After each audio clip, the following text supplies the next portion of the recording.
You're back up. You're back up. Instagram? You're back up. Okay, so hope you're all logging on. Looks like we had a little technical glitch there for some reason where everything shut off. So welcome back. This is Fertility Fact or Fiction, the Euro edition, so that our European fans and followers can watch and join on as well. And we're just going to start chatting about this article. We usually spend about 10 or 15 minutes just chatting about the article, and then we open it up to questions. I'll answer anyone's questions. And most people want to know something scientific. That's great. If you want to know about me, I'm pretty open book, so I'll tell you about me as well. And we'll go from there. I hope all of you got a chance to see the workout video on Instagram. After a long pause in working out, I figured I couldn't tell my patients to work out unless I was doing it with them. So hopefully I'll keep recording all of those, and we'll do maybe a before and after video, or preferably more after, because the before is not pretty. And we'll see how it goes. I'm just hoping we can all do it together. You guys can inspire me, and I can inspire you, hopefully a little bit too. I may even drag Tarek into it. We'll be working out together, and I'm sure at some point. Okay, so this article is called Micronized Progesterone plus Dydrosterone versus Micronized Progesterone alone for luteal phase support in frozen thawed cycles, a prospective cohort study. So the interesting thing about this is they compared a oral and vaginal progesterone versus just a vaginal progesterone. And the oral progesterone they used is more commonly referred to as Dufastin in Europe and Asia. We actually don't have access to it here in Canada, but it is commonly used in Europe and Asia. I've seen a lot of our Persian patients on it from Iran. So it's probably available in most of the Middle East as well. So the typical protocol we use here, and just to kind of give you some background, is we went initially from using progesterone in oil to just vaginal, and then we went back to using the progesterone in oil because there was some data that suggested that the progesterone in oil was better. We kept the vaginal progesterone because of the fact that when you're taking progesterone in oil, that's going into your bloodstream, and it's through your bloodstream that it's having its effect. But there's also what we call a paracrine effect of hormones in your body on the uterus. And paracrine means it's actually from hormones that are right next to the organ that's being affected. So some of your progesterone goes into your bloodstream, but some of it needs to actually go into the uterus more directly. And because your ovary is close to the uterus, even from a blood flow perspective, that is happening. But when you're doing it through IVF, you actually need to deliver the progesterone to the uterus. So we use both to get a better and more accurate mimic of what your body would naturally do. So we're giving you vaginal progesterone and we're giving you progesterone in oil. This study took it to a different stage or a different level and said, what if we give it to you orally versus, orally with vaginal versus vaginal alone to see if that makes a difference. So the interesting thing about this study is this is actually the first study I've ever seen from Vietnam in infertility, so that was kind of cool. It's from Ho Chi Minh and a special hospital called My Duc, D-U-C. I hope I'm pronouncing that correctly if you're from Vietnam. So they studied 1,364 women undergoing IVF with a frozen embryo transfer. They did luteal support from the time that you were getting an endometrial thickness of 8 millimeters or more. And they started you on either 400 milligrams of what's prometrium, which is the micronized progesterone, twice daily, which is close to what we do. We do 200 milligrams 3 times daily. And then they compared that to a group that did the same thing, but also used 10 milligrams twice daily of the Dufastin or dydrosterone. So basically one group getting prometrium 400 milligrams twice a day, vaginally, the other group getting the same thing plus the dydrosterone 10 milligrams twice a day orally. And what they were looking for was the live birth, and then they looked at a whole bunch of secondary outcomes. So I don't have graphs for you today, just because we're a little rushed in getting this all together, but we will review the numbers for you. So they actually had 3,614 women that were screened. 1,721 met eligibility criteria. And they said 1,364 provided consent that were acceptable. 73 of them wanted 3 embryos transferred, so they were out. They were only taking patients that did 1 or 2 embryos. And 284 of them had other regimens of support, so they couldn't be included because maybe they were on oil or another oral agent or something like that. So they ended up with that 1,364 number. Main outcome was live birth. They looked at miscarriage, thickness, embryo days, embryo quality, all sorts of other things that they were checking out. So, and then they had a lot of confounding variables that they screened for, like your age, your body mass index, the fertility cause, whether it was male factor, female factor, endo, and so on. They looked at number of IVF attempts and so on. So all of this was kind of important. So the first bit is just a demographic table. Their table 1 is a demographic table. And that demographic table is interesting because the average age in years of the patients was 31 years old in both groups. So the progesterone vaginal only and the 2 progesterones oral and vaginal, they were both 31. So that's a pretty young group. It doesn't really necessarily apply to what we commonly see here, where our average age is going to be much higher, more like 36, 37. Number 2, the body mass index is what anyone here would consider positively thin. So 20.9 in the 2 progesterone group, 21.4 in the single progesterone group. So very, very low BMI, which is probably mainly cultural. And so that's important to note because you have to make sure that the groups are comparable. So do you fit into that same picture? You may not. Does the study apply to you? It may not. It's entirely possible that your body mass index could play a role, and maybe the data from this study doesn't represent how it's going to respond in you.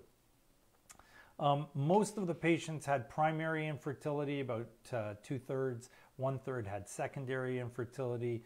The vast majority of them, over 96%, were on their first IVF cycle, 93.8% in the group that was doing single progesterone. Most of them, again, were on their first embryo transfer, and the majority from both groups had male factor.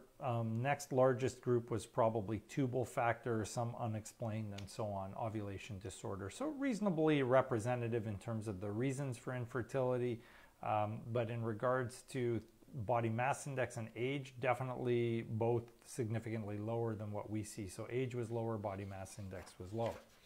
Okay, so what were the things that were significant that they found? So first of all, the endometrial thickness was a tiny bit thinner in the women that had both progesterones versus 1. Now the difference was only about 0.3 millimeters, so it's 10.84 in the 2 progesterone group, and it was 11.1 in the 1 progesterone group. Why is this important? Some of you might be thinking, I thought thicker was better. Thicker is not better. After you start your progesterone, your lining should be compressing and shrinking.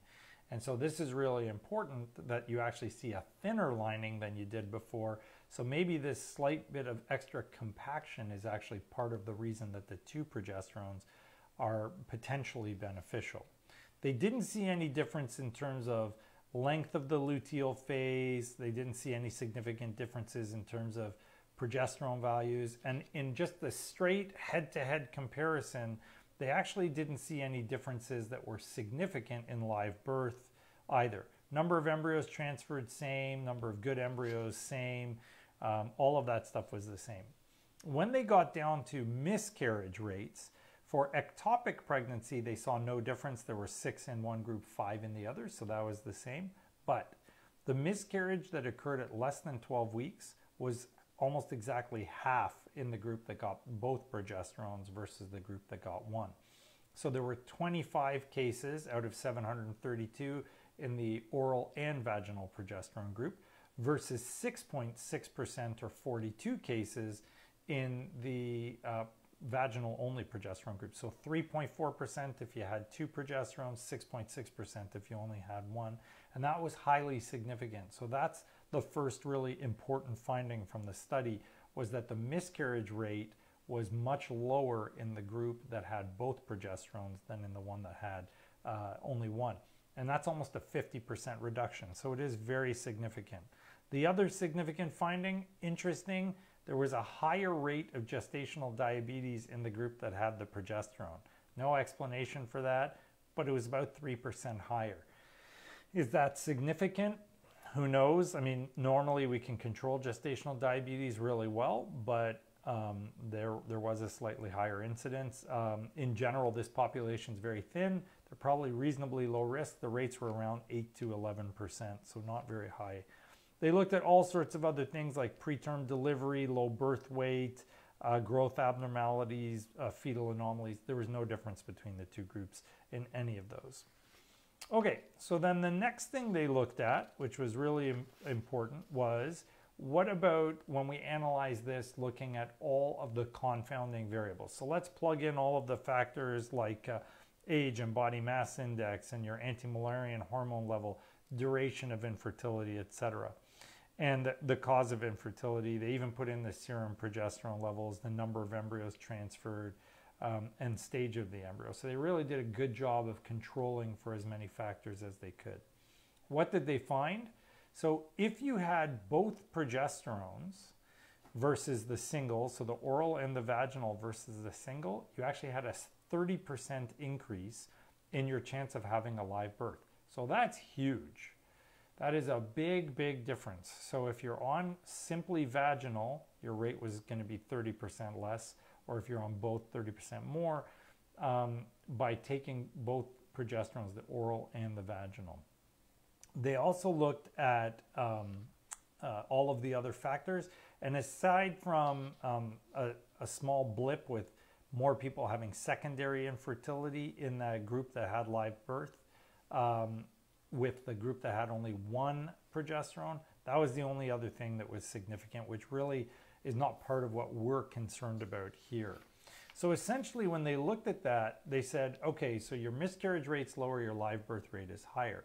They then did a subgroup analysis looking at your progesterone level in regards to what was happening in terms of live births and ongoing pregnancy and so on, and found that there actually was no difference even when they analyzed it by your progesterone level. The only group that showed anything, again, was that miscarriage rate ended up being much, much less if you were in the double progesterone group compared to the single progesterone group. And that was actually quite important. So especially for the ones that had lower progesterone levels, they were in the lowest level of progesterone, there was a statistically significant increase in not miscarrying. In other words, you went on to live birth if you were taking both progesterones versus one, even when your progesterone level was lower. So overall, what they say from this is it does look like taking a vaginal and an oral progesterone is better than just taking a single vaginal progesterone. This kind of echoes what we like or do, because we use the progesterone in oil, which admittedly is horrible to give to people because it's quite uncomfortable, and we use the vaginal progesterone at the same time. So I think the idea behind getting some into your bloodstream and getting some directly delivered to the uterus makes a lot of sense, because only directing it to the uterus is not really mimicking what your normal biology would do, where in your normal habits or your normal bodily function, the release of the egg causes both paracrine and endocrine effects, or what we call autocrine. So essentially what's going to happen is when you release an egg, progesterone will go into your bloodstream, but because your ovary is very close to your uterus, some of that blood flow will directly pick up the progesterone and deliver it to the uterus. That's not happening when you go vaginal as much, because you're getting less absorbed into your bloodstream, a lot more absorbed directly into your uterus. So the fact or fiction here is, can two progesterones help when one is not enough? Yes. It does look like two routes of progesterone are better than one. Again, here in North America, we don't have access to digosterone, but we do use the progesterone in oil as a surrogate or a supplement. it may be that if this ever becomes available, it would be something worthy of considering. And when we have patients that are allergic to the progesterone in oil, which happens every once in a while, we actually do this by putting them on oral permetrium and vaginal, because you can take oral permetrium, the micronized progesterone. And we're trying to mimic this same idea that we're getting some into the bloodstream, some into the vagina. So I hope you've enjoyed that part of the show. It'll be on our YouTube channel. Make sure you like, comment, subscribe. And if you're watching us on Twitter or Instagram or Facebook, make sure you follow us for Dr. Victory or Victory Reproductive Care. We'd love to have any questions that you have or any comments, and make sure you post them for everyone to see. So now we're going to take your questions live, and we'll start answering. I'm assuming people have been asking, so fire away. Yeah, you have questions for sure. You have questions for sure. All right, we'll start on Instagram. Yeah. Thanks from the Netherlands. So. Hello, Netherlands. This is going to be like hello to Europe all day long. Yeah, we should have made that requirement. Say where you're from. Let's see. For sure. J Victory Zero asks, who is your favorite of your children? Jenna, I love all my children, so don't be a troublesome little kid. And then she asks, why is it Jenna?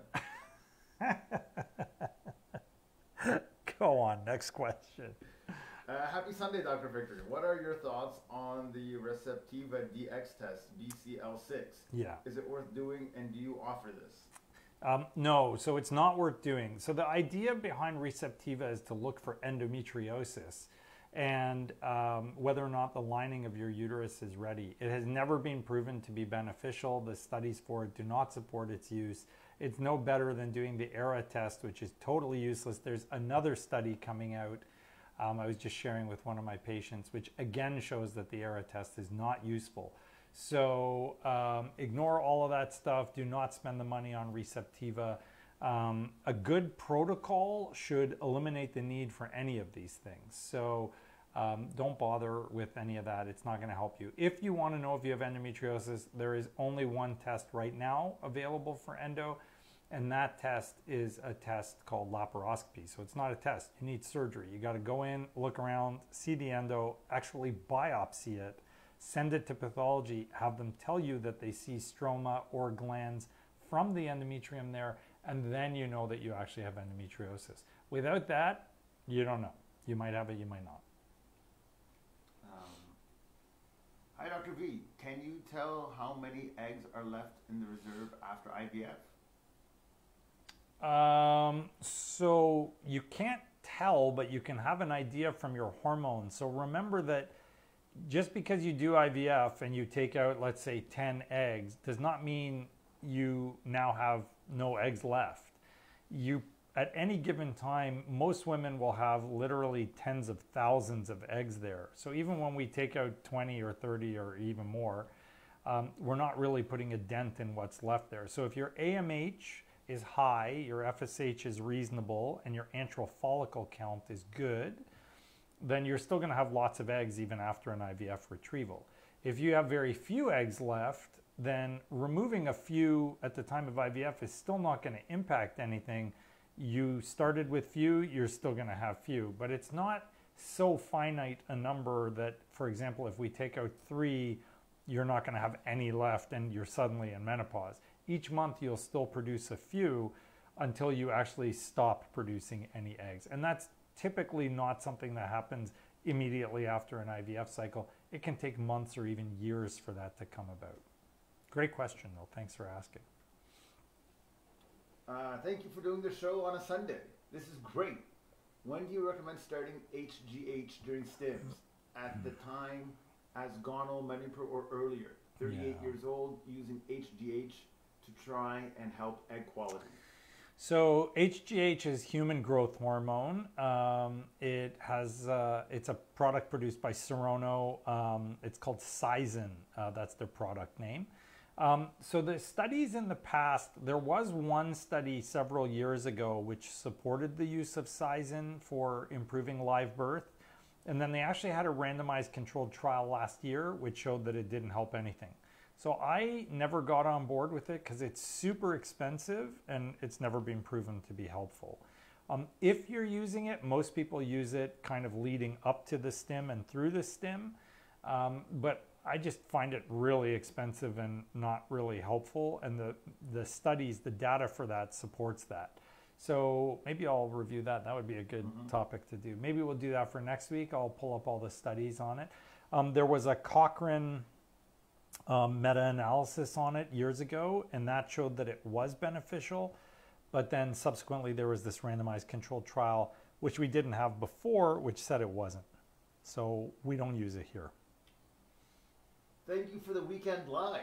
Finally able to watch your live video from Europe. Virtual cool. hug. Virtual hug. I hope my wife didn't see that. No. I don't think that. I still love you, Wendy.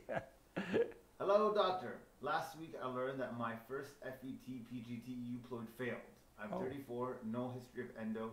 I did a medicated cycle, 6 milligrams of estradiol, which has increased to 8 because I was forming follicles.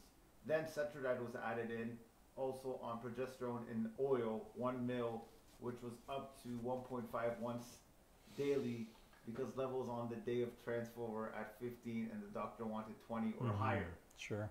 Taking all of your recommendation supplements, melatonin, baby aspirin, fish oil, iron, CoQ10, prenatal, acupuncture, athletic, normal BMI. Wow. My doctor suggests we try a natural cycle with the next period. My baseline is tomorrow. What are your thoughts? Would you recommend any testing? I also want the hidden C test, but my doctor hasn't heard of it. I only have 3 PGT euploids left. Sure. I have a balanced transaction, took 4 retrievals. I'm scared of another failure. Wow. How do I best advocate for myself? Okay, so that's a lot of stuff there. So number one, we use letrozole, and I would recommend you use letrozole. We don't use very much estrogen at all. In fact, these days with our letrozole protocol, we require almost no estrogen. Rarely we need just a little bit. So I approve of the idea of going with a natural cycle. That's a very reasonable approach for you. The less estrogen you're taking, the better.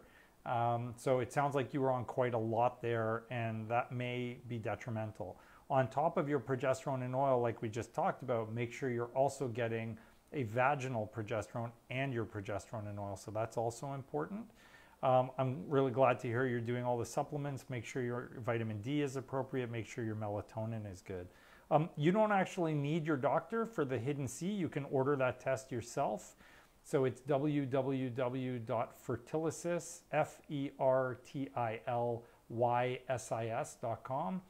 You can just order the test. They ship it directly to you. You do it, and they'll send you the answer. Once you get it, you can go to your doctor and say, hey, I tested positive for this. I want treatment. And if your doctor's not willing to do that, you probably need a new doctor. Those are the reasonable first steps. Keep in mind that it does, in general, take 2 or 3 euploid embryos to achieve 1 live birth. So the study from Richard Scott and his group going back a few months ago that we reviewed on the show demonstrated that if you have 3 euploid embryos, you have a 95.2% chance of success. So it doesn't always work on the first try, even when the embryo is normal. I certainly appreciate the fact that with a balanced translocation, you have had to try many times just to get those 4, and they're certainly precious. I don't want you wasting any, but I do know that it can take more than 1 try. Having said that, I would look at using letrozole. I would definitely use 2 routes of progesterone, the vaginal and the injectable. At least that's what we do. And then on top of that, make sure that your vitamin levels, your melatonin, all of that are in place as well. It sounds like you're doing everything else appropriately. I like the hidden C test. To me, it makes a lot of sense. But you know what? I like the ERA test when it first came out, and I got proven wrong on that one, obviously, because now I hate it. So, right now the hidden C makes sense to me because they're actually detecting bacterial content in the uterus. Do you have to use it? No. So just last week we reviewed the fact that if you take antibiotics, it improves your outcomes when you have endometritis. So there's nothing to say you can't just take antibiotics and then a probiotic and see if that improves things. The problem is some of the bacteria that the hidden C looks for treat bacteria that require certain antibiotics, and other ones have other antibiotics. And the one we typically would give patients, what we use is azithromycin, will not treat everything. So if you have, for example, Gardnerella, which they frequently look for, or trichomonas, or anything like that in the lining of your uterus, for that you're going to require a flagell or clindamycin. If you have something like a chlamydia species in there, for that you actually need the azithromycin, and they don't work on the same bacteria. Azithromycin will not treat Gardnerella, and flagell will not treat chlamydia. So unless you're taking multiple antibiotics, you may not get full coverage. So hopefully that'll help you. And advocating for yourself is easy. You're in charge. No physician can tell you what to do. So you just have to say, this is what we're doing for my cycle. And if they don't want to listen to you, take your embryos elsewhere where you find someone that will, for sure. Do you have a protocol preference for IVF cycles where, due to the egg quality low, no day 5 embryo develop?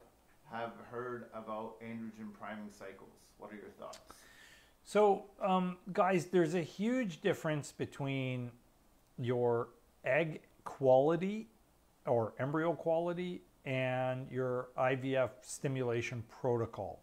Stimulation protocols have never been demonstrated to have any difference in the quality of the embryos, regardless of which attempt or approach you use.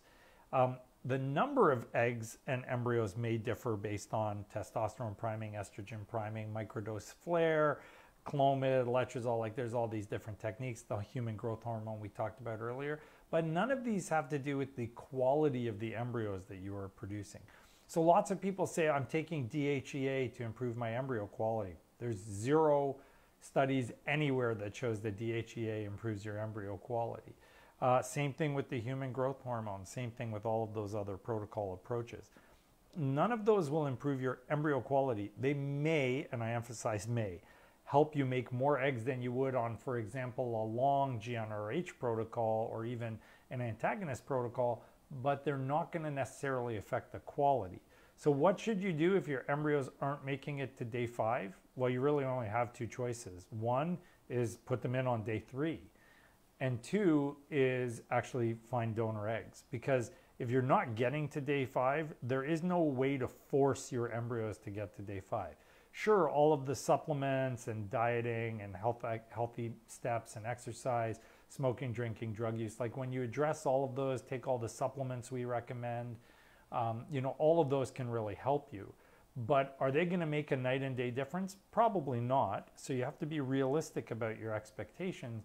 And if the embryo quality is so bad, persistently you're not getting to day 5, you either have to go with a day 3 or you actually have to choose to use donor eggs.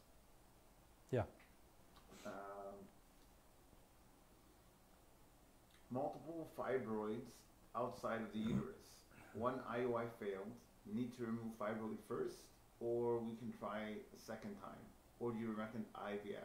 What is the wait period for IVF? Thanks. So if you have multiple fibroids and they're outside the uterus and they're not distorting the inside of the uterus, you don't necessarily need them removed. I find it seems to be beneficial, and there are studies that support that if they're over 4 centimeters, but not everybody will agree with that. In terms of can you try IUI again, for sure. Is IVF better? IVF is always better than IUI. Statistically speaking, it doesn't necessarily mean you have to, but if you're looking to improve your success rates, it's definitely an easy way to improve your success rates for sure. If you're doing IUI and you have, IVF and you have a lot of fibroids, I usually recommend you remove your fibroids. We typically will do it in a staged fashion. So you want to do your IVF, make your embryos, freeze your embryos, remove all the fibroids, and then do your transfer. Because if you do it ahead of time, the one thing that can happen is that you have eaten up months of time waiting for your uterus to recover, which you could have used in that interval between making your embryos, freezing them, and doing the transfer. So that makes a bit more sense to me, but it's totally up to you, and you're certainly not going to be harmed by going the other way. It's reasonable to do either one. Unexplained infertility, 3 fails, 1 fresh, and 2 frozen. What's next? Biopsy of uterus conducted and no immune issues found. I believe, 10 days after transfer, even though on injectable progesterone. Wow. So I'm sorry. Unexplained infertility is tough. I would look at several factors. So we would typically start with a detailed look at the sperm, look at your genetics, do that hidden C test from Fertility if you haven't done it already, which is not the same as an endometrial biopsy. It is different entirely. Make sure your vitamin levels are appropriate. Make sure they have a good protocol for you. If you're only using injectable, use injectable and vaginal progesterone. So there's a lot of stuff. You probably need to talk with me or someone else and make sure that they're doing all of the right steps for you, because unless you know that you've got the full kind of picture, you just don't know if you're getting all the right treatment or not. Yeah. Is there any way to reduce the risk of early miscarriage in a couple with a healthy lifestyle? No smoking, no drinking, no history of drug use, no high BMI. I'm 33 years old. He's 38, trying to conceive since 2019. So if you've had recurrent pregnancy losses, you need an evaluation. So there are factors that can be hidden in your genetics, in your uterus, in infections, in the sperm DNA fragmentation, which you wouldn't even know about despite doing all those healthy things. So if you're having recurrent or repetitive miscarriages, that's something that needs evaluation by a fertility specialist. If you have not had that, you just want to avoid miscarriages, sounds like you're doing all the right things. Make sure you're on vitamin D. That is associated with maintenance of a pregnancy. You want your folic acid. That's also really important. Again, you're doing all of the other things. So those are the main ones. Iron probably has an impact as well.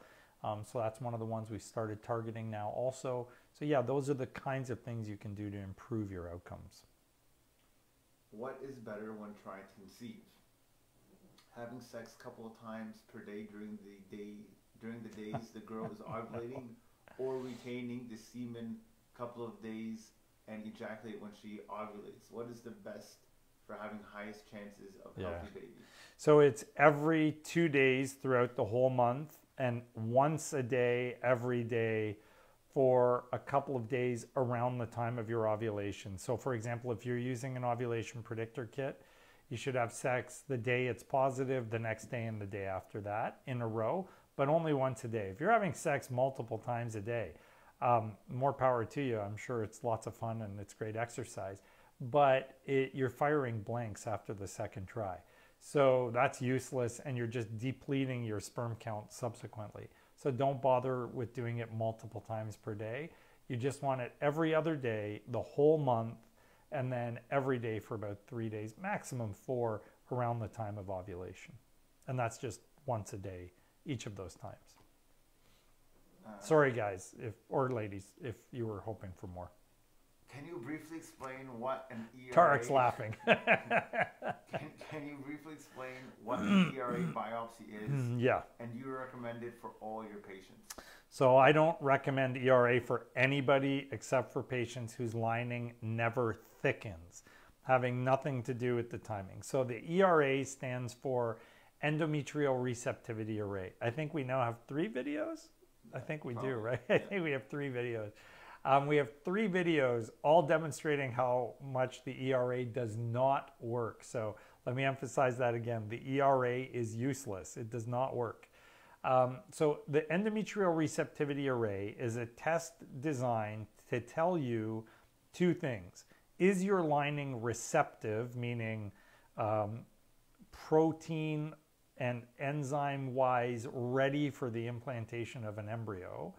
And if it isn't, is it pre-receptive, meaning you need a longer exposure to progesterone, or is it post-receptive, meaning you're too exposed to progesterone? You need a shorter window of progesterone exposure. So they came out with this, they made a big splash, it went kind of worldwide, the company grew, they spun it off for, I don't know, $200, $300 million of profit, and then everybody started realizing it doesn't work. Their own study, published in Fertility and Sterility, demonstrates that it's useless. So, and that's their own study. So the endometrial receptivity array is designed to take a biopsy, analyze with a microchip, literally a microchip, how high the levels of various proteins are, and then decide based on those protein levels whether or not the lining of your uterus is ready to accept an embryo or not. The problem with it is this idea that you have a very narrow window of implantation, they claim it's 6 hours, is just false. There are other studies we've reviewed on the show. We have a video called "Is 6 or 7 days of progesterone better?" Or day 6 or day 7. Yeah. So not 6 or 7 days of progesterone, it's transferring after 5 days or after 6 days. And in that study, they compared taking day 5 embryos and putting them in after 5 days of progesterone or 6 with no ERA test whatsoever. There is no difference. You can put day 5 embryos in after 6 days of progesterone and get the exact same outcome.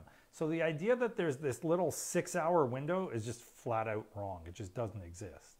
So save your money. Don't spend $750 on a test that doesn't work. It's a total scam. Do not bother doing it. It's a waste of time and money. It's only good for patients who do the test when their lining is so thin that you can't get it to thicken and you still want to check to see if it's receptive. So as an example, years ago I had a patient who had a balanced translocation. She had only one genetically normal embryo from her IVF cycle. She wanted to make sure everything was perfect. No matter what we did, we tried everything available. I could not get her lining to thicken. It was only getting to about 3 to 5 millimeters. So we did the ERA test, and the ERA test said, yeah, it's receptive. We transferred it in, and she got pregnant and had a baby. So it's very, very specific. I'm not even sure it's useful in that circumstance, but it's the best I've got. So right now I have another patient who I've literally tried everything, even PRP, and we're having a hard time getting it to work. So in that patient, I've said maybe we should do the ERA test. She's probably the first patient we've done the ERA test in I would say over 2 or 3 years now. Otherwise, I won't do it. It's completely useless. It doesn't work. Dublin, Ireland says hello. I love my Irish patients. We have so many patients from Ireland. It's incredible.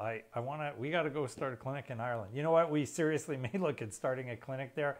I don't think you guys get the kind of care you deserve. So thank you for joining us. Yeah, fire away. Do you recommend aspirin in IVF for recurrent miscarriage? Yes. If so, from transfer a positive test, I have contradictory advice from consultants and clinics. No. So aspirin is definitely beneficial in fertility. We have a video on that. If you go to our upload section on our YouTube channel, not popular upload section on our YouTube channel, I think it's about 12 down, 13 down there. It says aspirin and infertility. So it is definitely beneficial. There's no question. There are multiple benefits. It reduces pregnancy complications. It probably increases success rates. Certainly in recurrent pregnancy loss in conjunction with steroids, there is evidence that it works. So we would definitely recommend you consider it there. And you should start it before you ever even get into your cycle. And because of that, there is a higher incidence of preterm labor, preterm delivery. So by using the aspirin, you're actually reducing the risks of preterm delivery. You're reducing preterm labor risk, and that is huge because the outcomes for the babies that we are creating is as important as the creation of the babies. And we do not want you to get pregnant but then deliver a baby too early, where now we're dealing with compromised morbidity, mortality, months in the NICU, very high costs, obviously emotional anxiety flow to the area at the time that the embryo is implanted. In order to achieve all of those, the aspirin needs to be in you for days before you get to that stage. So start now. There's zero risk from aspirin, unless you're a smoker, steroid user, history of a stomach ulcer, you're really, really thin, that kind of thing, then sure. Or you have a bleeding disorder. Obviously discuss it with your physician, but anyone telling you to start aspirin after just doesn't understand the whole mechanism. So that if you understand it mechanistically, you'll understand that it has to be there ahead of time, not afterwards. Great question. And hello, Ireland. I love Ireland. Dublin and the surrounding is one of the nicest places I've been in Europe. It's right here if you want to just mention it. It's right there? No, other side. Other side? Yeah. It's right there, I think. That's what it looks like. Yeah. So that's what the video looks like. So if you click that link, it'll take you there. Make sure you subscribe and comment. We need lots of comments. So comment on our YouTube videos. Okay. And share.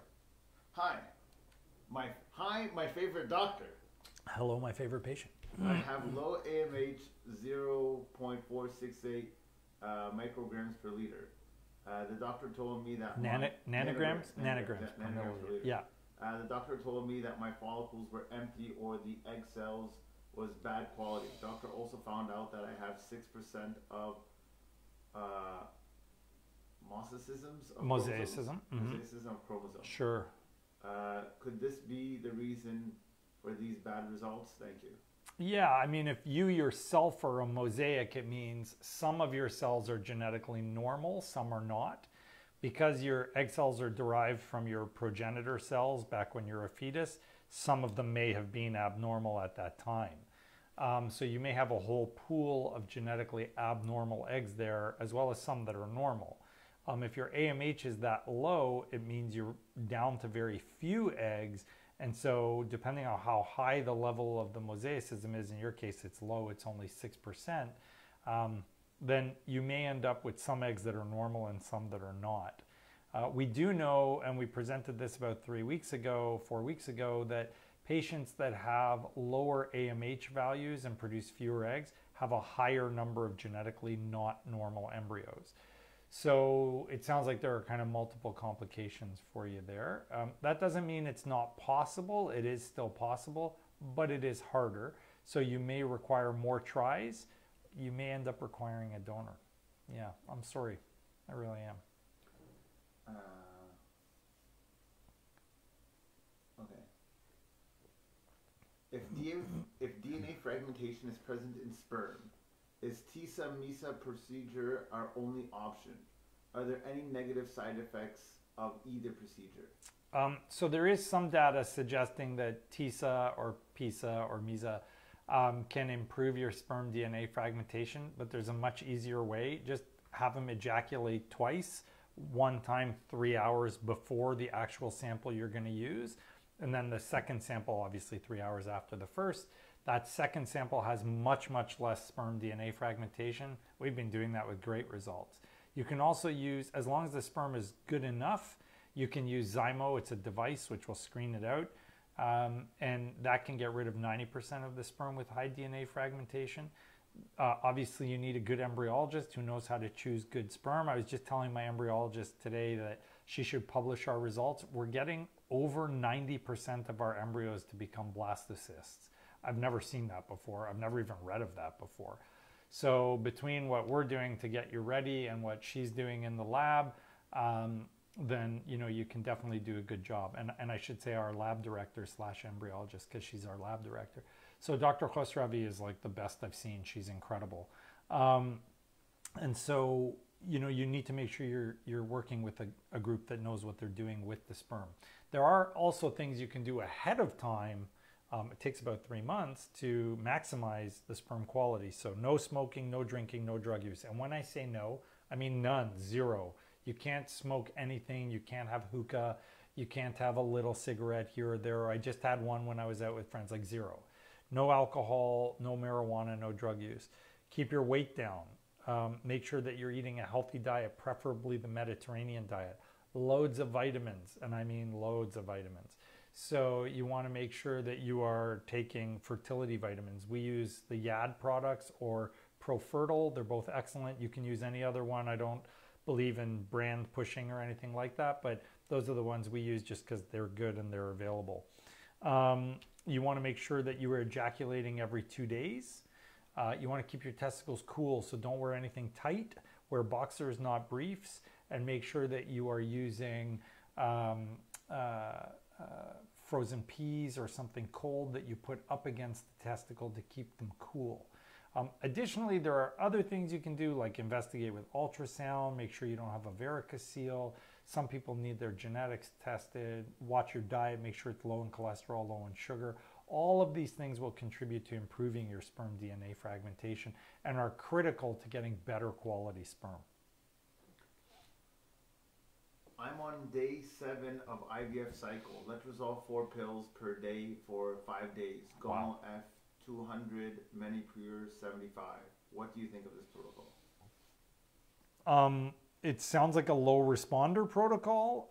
I've never seen one with 10 milligrams of letrozole. I mean, I'm sure it's fine. It's kind of odd that you're taking 10 milligrams of letrozole and then only 275 of Gonal F and Menopur total. And I will say that you should be balancing your Gonal F and Menopur. So we have talked about a British study before, which shows that having a half-half ratio improves the euploidy of your embryos to get you more euploid embryos. So I would definitely recommend that you consider that. So that would be more like 137.5, 137.5 of each. It's a little hard to do that with Menopur just because it's not a pen. You got to actually adjust the dose by pulling up the right amount in the syringe, but it's possible. Or at least get close to that, and that'll give you a better result. Does multiple IVF cycles increase the risk of cancer?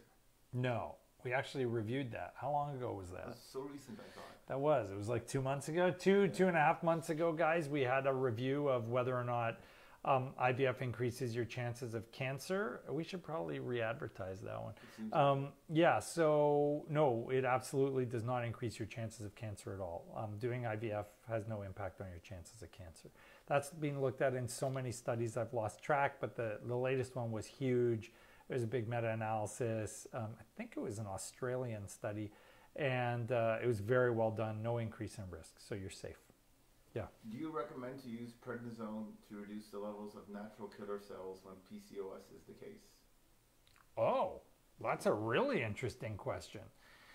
So there are some studies that have looked at outcomes of PCOS patients using steroids. I'm not aware that they've specifically looked for the natural killer cells, but there is a benefit. Whether it's mediated through a hormonal route or it's mediated through a immunological route, I don't know. That's a great question. I'll have to look that up. But the reality is that the studies have supported using dexamethasone for PCOS patients when they're going through fertility treatment because it yields a higher success rate. So yes, I would suggest using it.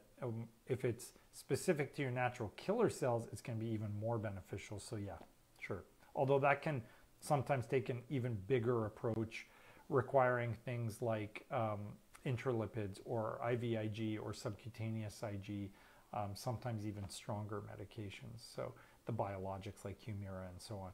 So depending on how strong your immune reaction is or immunogenicity is, it'll depend on what we do for you. For my first FET, I was on 50 milligrams of PIO every second day. 4 months later, for my second FET, my clinic had switched to PIO, same dose every third day. Yeah. Any idea why this was for all patients? So there's a study by Shady Grove Fertility, which is a very big fertility center in the US, which compared daily to once every 3 days, and they had the same result. So they said it's fine to go to once every 3 days. I don't love that idea because the way that this works is your progesterone kind of goes up and down and up and down. And I always feel that pregnancy very much likes one kind of uniform, constant homeostasis approach to things. So we just use it every day. Is it painful? Yes. Does it totally suck? Absolutely. Is it horribly unfair to women? Totally unfair to women. And I'm sorry to each and every one of you that we are doing this to, but it's what we need to do. If there was a better way, I would use it. Maybe if the Dufaston becomes available or someone runs a study showing that oral prometrium with vaginal is the same as the progesterone in oil with the vaginal, I would switch. But until I have that, I'm not switching yet. So we do it once every day.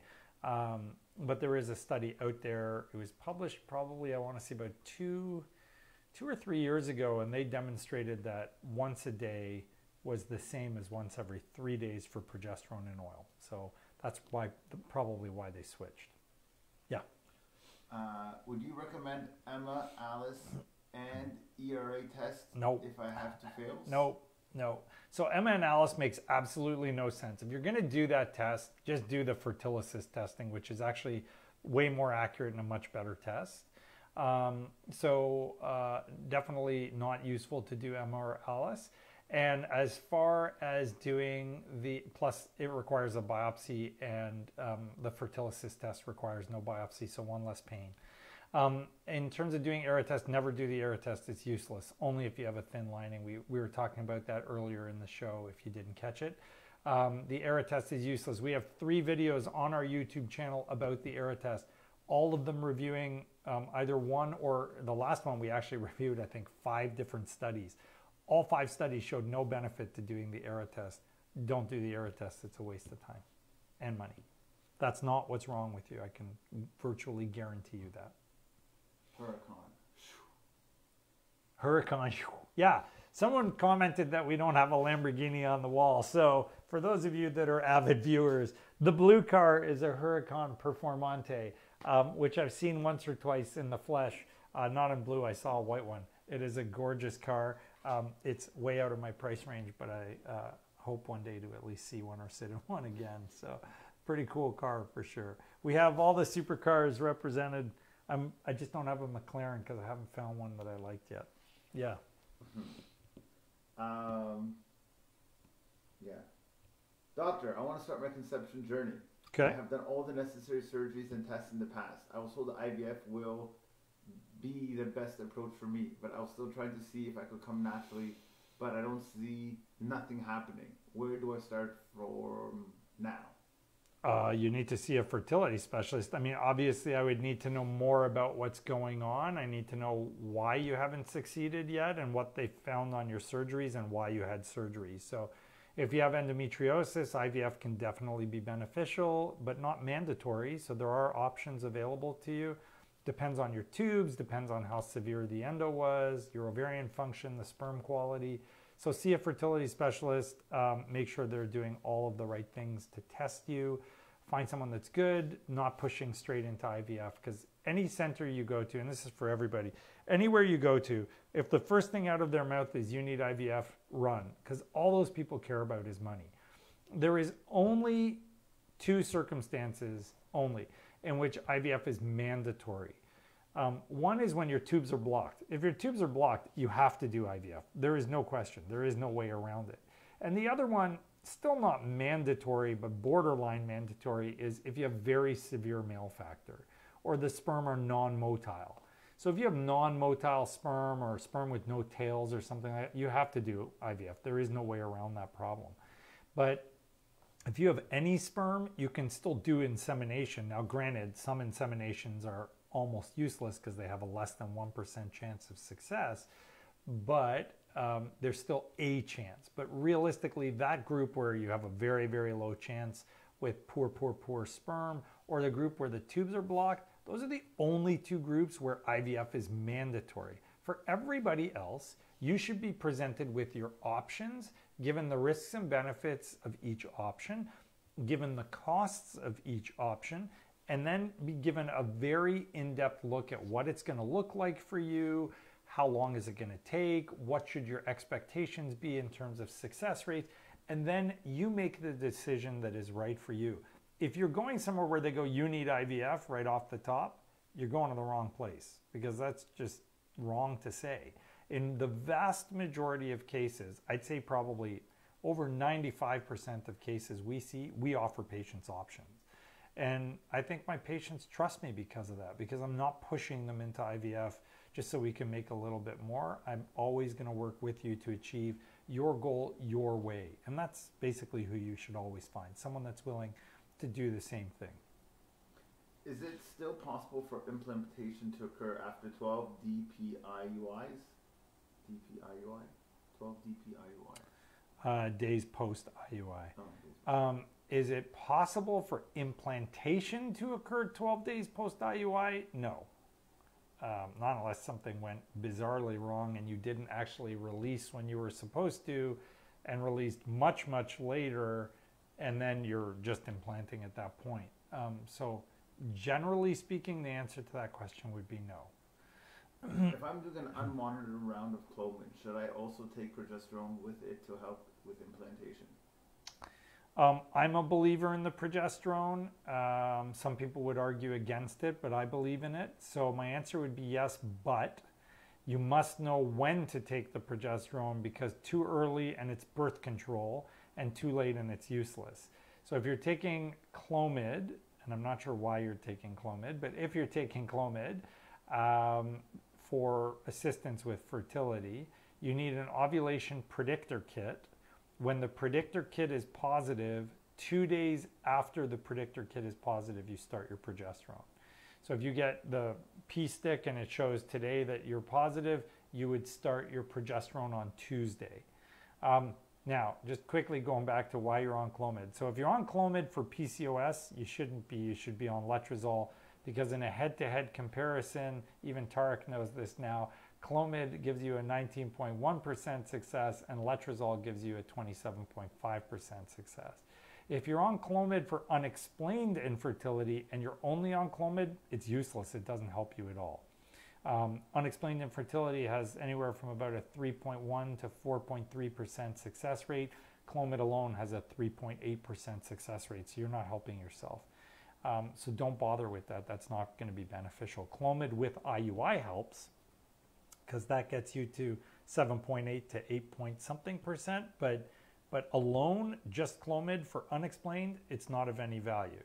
The only other reason you'd be taking it is if you're trying to have twins.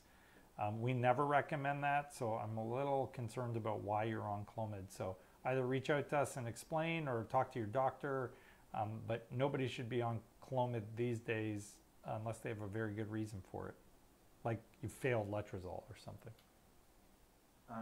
You got 1 minute left, and I think I have a good question. Like 1 minute till 3. 1 minute till 3. Okay. 1 till 3. I don't know, whatever you want, man. I got a lot of questions, to be honest. All right, there's a lot of questions. Yeah, there's a lot of questions for some reason. Should we do an extra 10 minutes for our first Euro edition? You got time? Yeah. Okay. All right, we'll give you an extra 10 minutes. Go for it. Dinner at 8:30. Yeah. So anyway, here's an interesting one. Yeah. What is your opinion on a euploid 6BA embryo? Embryologist said it was fully hatched prior to biopsy. Will the embryo be at a higher risk of not surviving thaw? Yeah, so we actually reviewed that as well. It's great how we actually cover like everything. We are ahead of the game. We cover everything on this show. So about a month ago, we did a video also on YouTube about predicting success, like which factors predict the success of your FET. So if your embryo is fully hatched when they freeze it, which obviously would have been the case if that's when they biopsied it, then it actually does decrease the chances of success a little bit. Fully hatched embryos don't love being frozen. So you kind of want them when they're a grade 4 or a 5. A 6, which is a fully hatched embryo, is not ideal for freezing. They actually had a lower chance of success when they were going into freezing. It was better when they thawed and they were fully hatched. Then your chances increase, but to survive the thaw, it's a little bit lower. So yeah, having said that, that sounds like a very good embryo, so hopefully it'll survive the thaw and then you're good. You answered this, but I guess just to make sure they were listening. What is the correct spelling of fertility? Oh. My doctor wants to look into it for me. Can you did the correct spelling? Can you type it in there? Yeah, I can type it. Or give them the link? We'll put it up for you. It's www.f like Foxtrot, E like Echo, R like Romeo, T like Tango, I like India, L like Lima, Y like Yankee, S like Sierra, I like India, S like Sierra.com. And it's been shared. Perfect. And it's being shared, so you guys can all see it up there. It should be on the screen or messaged out to you guys.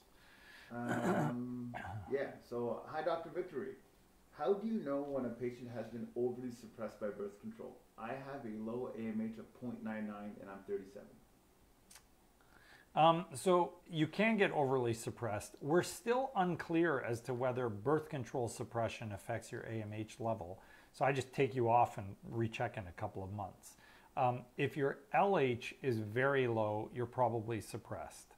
So that's the way to know if your birth control is suppressing you. If your LH and FSH are very, very low numbers, you're probably suppressed. Will it have an impact on your AMH? I don't know. You'd have to come off, wait a few months. Your ovaries should recover. We see what you're like. I'm currently doing stims and had 10 follicles at baseline, but only 4 at responded. Oh. I was on birth control from February 26th to April 21st, waiting to start my cycle. Would this cause ovaries to respond slowly?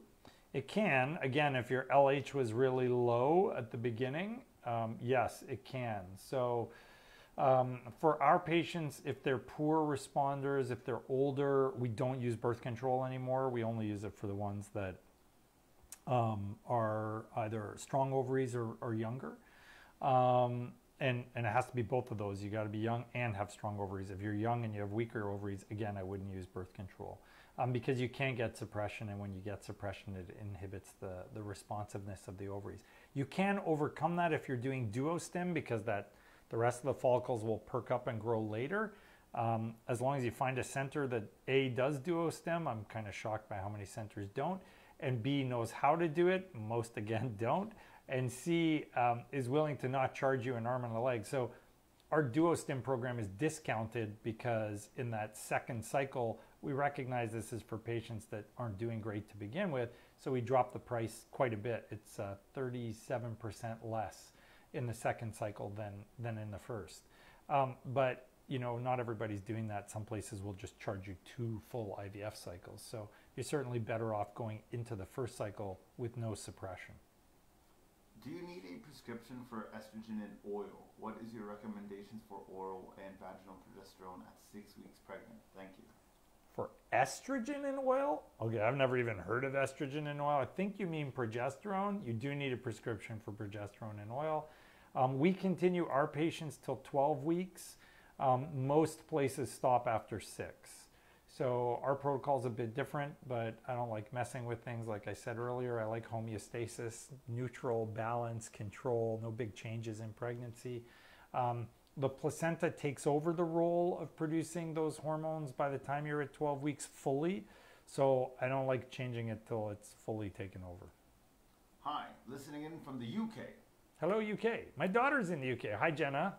I hope you're still watching, stinker. Yeah. I have been diagnosed with compound heterozygous MTHFR. Yep. Can you recommend a methylfolate vitamin safe for pre-pregnancy and during pregnancy? I cannot absorb folate. Yeah, so folinic acid should be okay. That's the one you use when you have MTHFR. And you should be on aspirin and heparin because your clotting risk is higher as well. And that probably has more of an effect than the folinic acid actually does. So that's what we recommend. Is progesterone via pills like Dupaston in combination with vaginal like Uterogestan most advisable above oil injection in combination with vaginal? So there is no head-to-head trial that I am aware of comparing oral and vaginal to oil and vaginal. We are big fans of the oil and vaginal because it works for us and our success rates are insanely high, but I don't know. The actual success rate in this study, just to go back, you know, keep in mind this is from Vietnam, so I don't know that their success rates are quite the same as ours.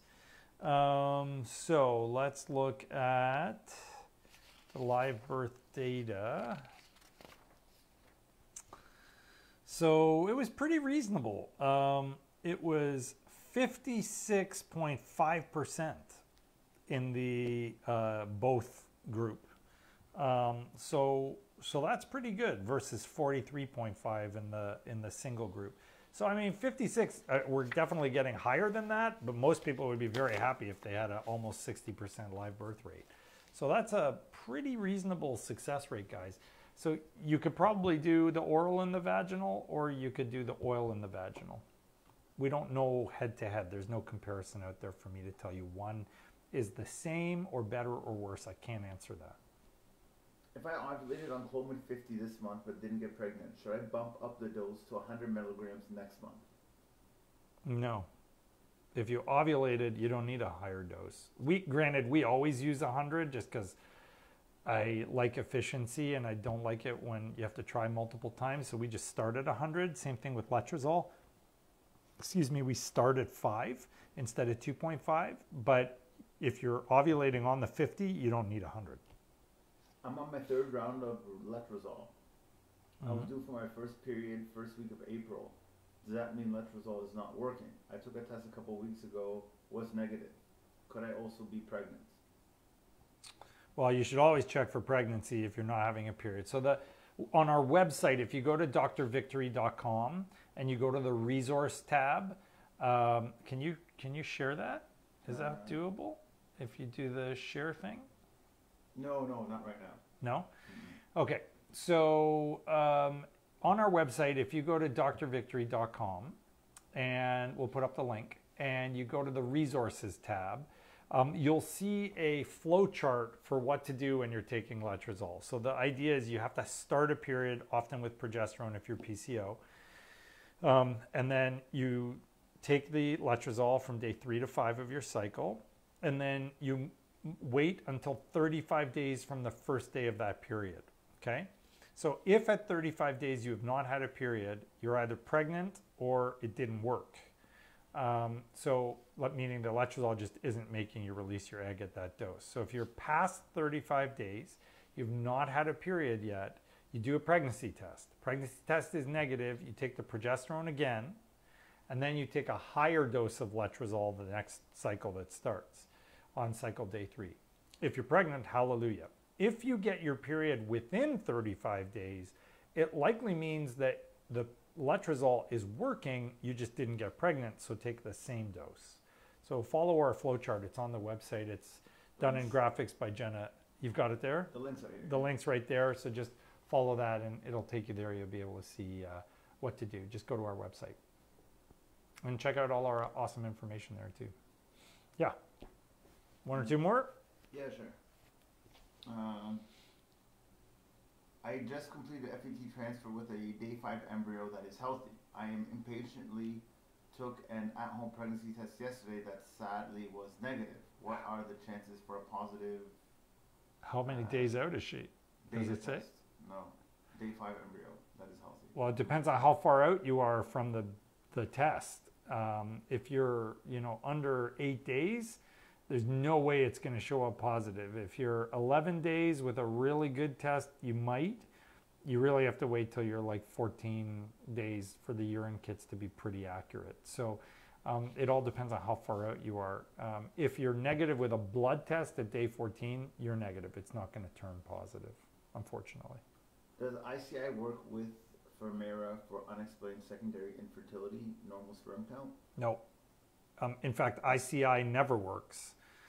So intracervical insemination is useless. They've got lots of studies which show there's no benefit to doing ICI, especially if you have unexplained infertility. You need to do IUI with Fermera.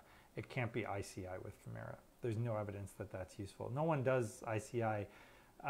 The only patients that can do ICI, and it's kind of reasonable, is when women want to use sperm from someone that they know or have been given sperm from, but don't want to have sex. So they just load it into a turkey baster and they fire it into the vagina. That's basically ICI for all intents and purposes. Intrauterine insemination, the catheter is actually going in the uterus and we're inseminating you in there, plus we prepare the sperm. So the sperm's faster, it's healthier, we're getting rid of some of the bad ones, we're improving the quality of the sperm and so on. Last question. Last question. Yeah. Last question. Make it a good one. I got one. It's Tarek's pick. Yeah. You gotta make like something that comes up and goes Tarek's pick. Oh, okay. I'll make that. You can do that. Yeah.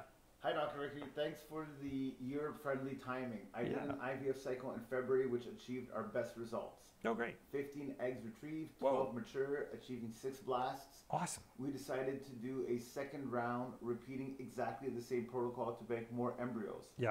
This time we got 13 eggs, but a complete surprise with only 5 mature and 2 made it to blasts. My doctor cannot explain the difference in egg maturity. The first cycle was 35 H45 between trigger, overthrow, and retrieval. Second was 35 15.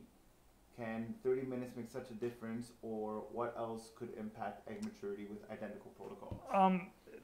It can make a difference. It's certainly possible that there's a little bit of a difference there in terms of your egg maturity, but the bottom line is that you're probably going to get you're probably still going to get a good outcome either way. I think we're off camera now, right? Yeah, this one. Yeah, we're off camera, so you guys can probably hear me but not see me. We ran out of memory.